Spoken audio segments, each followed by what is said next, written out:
So what you can also do is you can go ahead and change how you can work offline inside of Thunderbird.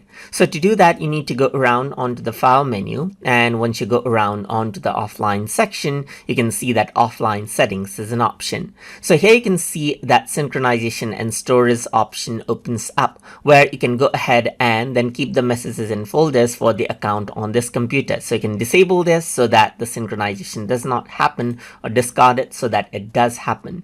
If you want to save disk space, then it's a good idea to turn it off, but you won't be able to access any email without accessing the internet.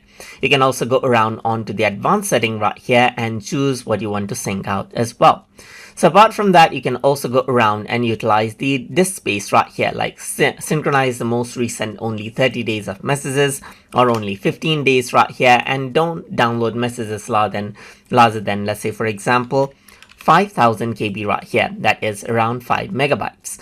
So if I were to go around over here, you can also select don't delete any messages and delete all but most recent 2000 messages right here, just like this as well, and then delete messages more than 30 days as well from local storage. So even if you delete it out from here, it is still accessible by connecting to the internet. It's just deleting it out from your particular storage to save storage space. And this is how you can set the synchronization and storage settings according to how you want inside of Thunderbird.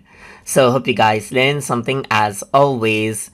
And as always, please like, comment, share, and subscribe.